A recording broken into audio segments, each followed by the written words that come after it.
watched Euphoria, and it is terrible. I'm just kidding. It's not that bad, but it's not my favorite. This show was one of the most talked about shows this year, and I didn't even need to watch it to know what was actually happening. I saw so many clips on the internet that basically told me the entire plot within 7 seconds. So, after social media peer pressure, I decided to start the infamous Euphoria myself and see what the hype was about. I actually watched the second season first because of the Cassie Nate drama that I saw on Instagram, and I watched the first season after I finished. I know that it is a little weird to watch it out of order, but I still got the gist of the entire show that way. So here are my thoughts, because I have a couple of problems with Euphoria.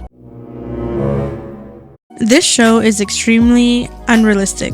Now, I know that this is a fictional show and it's not meant to exactly portray real life high school. I know a lot of people talk about their wardrobes and how they're super unrealistic and inappropriate for high school, which is true because half of those outfits wouldn't slide with the dress code, but I'm not going to be talking about their pint-sized Birkin bags and Louis Vuitton two-pieces. I'll be focusing mainly on the storylines themselves, and some of them just don't make sense to me, so let's get into it. These teenagers never have to face any real consequences for their messed up action. Well, if it isn't the consequences of my own actions, what's up? The entire Maddie and Tyler situation was concluded with Tyler turning himself in, but I guess we can just assume that Nate never got in trouble for beating the life out of him. Plus, Maddie never really gets in trouble for falsely imprisoning Tyler for Nate. I understand that she was in love with him and she was manipulated by him, but we can really see the relationship go more downhill in season 2. She basically protects Nate for no reason because he ends up traumatizing her in ways that she'll never forget. With Maddie's parents suspecting Nate and Jules talking to the cops, even though she lied and said she saw Tyler, how did they not figure out that it was really Nate who hurt Maddie? And I guess they'll never figure out that Nate beat up Tyler. I guess they just said case closed, done deal, to sweep it under the rug. Jules and Kat are basically doing very illegal activities as minors. They are both playing 17-year-olds. Jules is underage and lying about her age, sleeping with older men who are just as creepy for seeking out for someone as young as her, even if they are 18. And Kat is a cam girl performing explicit activities for creepy men on her webcam. May I remind you that these characters are minors? They're supposed to be 16 to 18 years old, which is why I'm glad that the actors are older so they can actually portray these explicit scenes. Another unrealistic concept is a 12-year-old drug dealer, because this boy should be in school. Again, I understand it is a fictional show and it's for entertainment purposes. Ashtray killing Mouse was reintroduced in season 2, but I feel like it took a while for them to catch up. I would have thought that as soon as Ash committed the crime, and if anyone noticed Mouse missing, they would have been quicker with catching him. Ash was such a cool character, but he is so extremely impulsive that it really frustrated me to watch him not listen to Fez, and we all know how that ended up. I guess we can say Ash unfortunately faced the consequences of his own actions at the end of the season.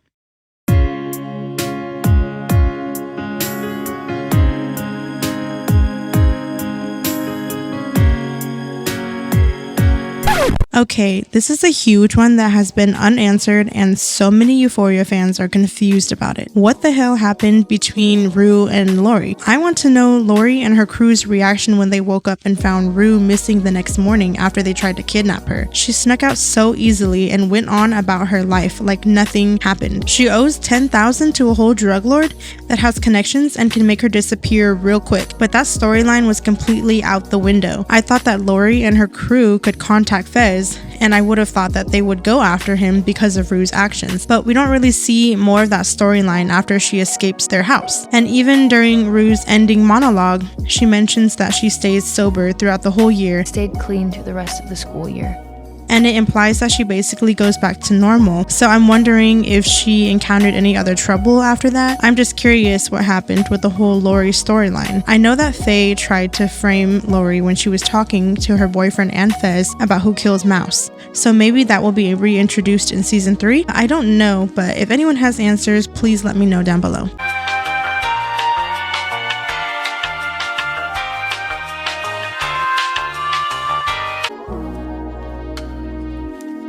All of the characters in this show are so chaotic. Not a single one of them is even normal enough to say that they're sane. And I can't say I have a favorite character. Let's be honest, Ethan carries the show. He's the best character and the only one I can fully respect. He deserves an Oscar for that portrayal of Zeus.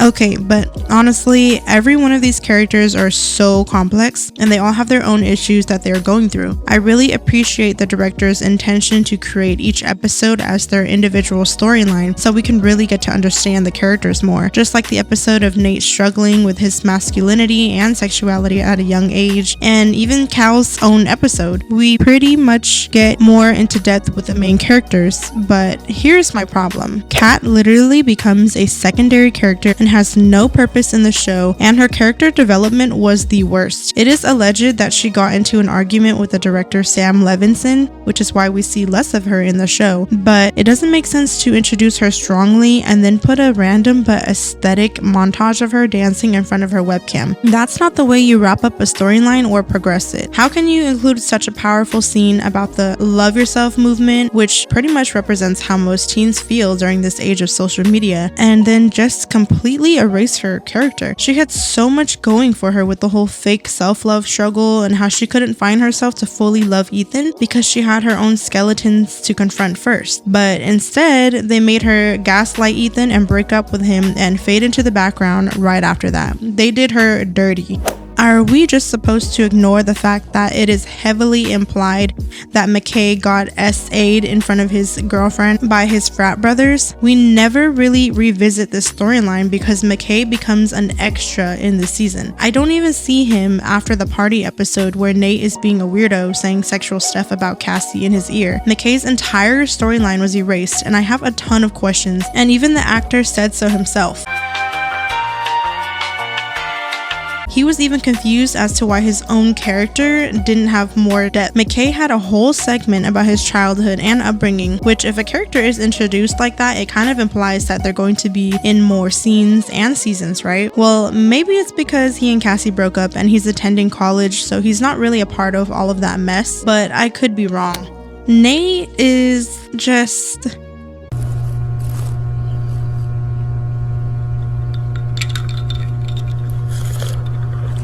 I don't even need to go into depth about this man because we all know how he is and what he's capable of. I don't feel bad for him at all after Lexi humiliated him in the play because he's done way worse, but that's just my opinion. The actor Jacob Elordi did a great job portraying Nate because I really disliked his character. If you have the ability to make an entire audience hate a fictional character like Jacob and Sydney did, then that means you're pretty talented. So good job, Jacob.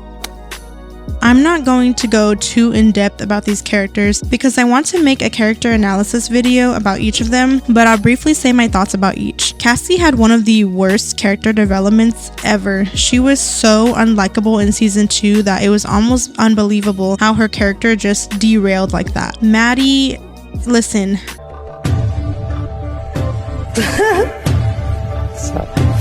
Don't drag me, but I am not a fan of Maddie. I am not a fan of any of these characters, but Maddie is definitely overhyped because of her pretty bad girl aesthetic. She gets away with so much because of her pretty privilege. She's extremely gorgeous, and I love all of her outfit looks, but some of her personality traits are not likable, and if I came across somebody like her in real life, I don't know if I would want to be her friend. However, in season 2, it is nice that we get to see more sweet moments of her being a great babysitter and a friend to Theo, and including to her friends around her. And honestly, I'm happy that she's being the bigger person and leaving this toxic situation because I think she's going to college for fashion, if I'm correct, and moving on for the better.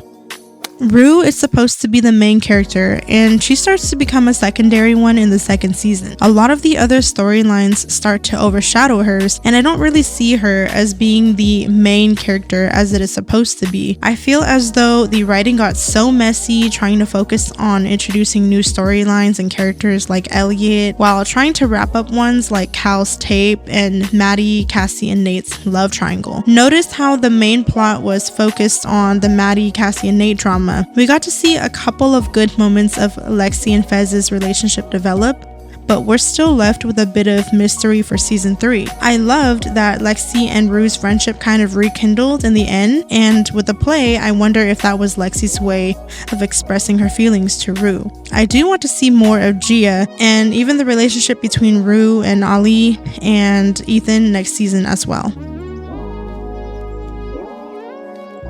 So I have a few unanswered questions that maybe you guys can even answer for me. I do have a problem with the inconclusive storylines that just randomly weren't wrapped up towards the end of the season. Does McKay ever find out about Cassie and Nate? Since he's such a faded background character, at this point we might never know. I always thought McKay considered Nate as a buddy because they shared some guy moments together. So does he ever find out that Cassie and Nate are together now? They publicly came out and walked down the hallways together, so I'm sure that word got around. I would really like to know his reaction towards the whole situation. What the hell was the installed camera on the alarm clock implying or representing? Maddie was trying on clothes in Samantha's closet, and she definitely shouldn't be doing that in the first place because it's a bit weird, but there was a scene that had a red light in the alarm clock indicating that there was a camera in it. So what happens with that storyline? I thought that it was going to lead to a more intense story of her getting caught or something shady, because I saw a couple of fans theorizing that Samantha is pretty suspicious. But the only conclusion that we can get is that Samantha gifts the purple dress to Maddie, so maybe she saw her try it on through the camera. But I don't believe that we will be reintroduced to Samantha again in season 3 because Maddie says goodbye to Theo and quits her job as a babysitter because she's leaving that town. So if anybody has answers to this, please comment down below. Where are the administrators or principal during this scene? Usually when there's a fight at school, especially on stage at a school production, the admin are immediately there to stop it. All I know is that we were waiting for Maddie to beat the daylights out of Cassie, which in my opinion, the scene was not satisfactory enough, but realistically it wouldn't have happened. So where are the other teachers? There are a ton of unanswered questions that I know that the Euphoria fandom has for the director and for some of their favorite characters. Those are just a few of the ones that I have because I was genuinely confused when none of these storylines were revisited or properly wrapped up. Hopefully season 3 can be a bit more constructed with the writing and storylines because I enjoyed watching some parts, but some parts were very boring to me that it was kind of used as background noise or I kind of just skipped it. I do feel like the directors rely heavily on the aesthetic and the visuals of the show rather than organizing the actual structure of the plot. The filter and the visuals really make the show aesthetically appealing, plus the insane amount of nudity and all of the attractive characters. They definitely have creative ways to tell each storyline, but I need it to be a bit more polished. Euphoria is not a terrible show, but it definitely could use some work. I think that some of the actors did amazing in the roles to either make us love them or hate them so much. That in itself is talent, and they deserve Emmys for having so many people talk about them as fictional characters. Will I be tuning in for next season? It is a couple years from now, so maybe I will have to see how the previews look like, but I definitely still have all of these unanswered questions that I'm hoping that season 3 can answer. What are your thoughts on Euphoria? Have you seen it yet? Will you be watching the next season? Just let me know down below, and thank you all for watching.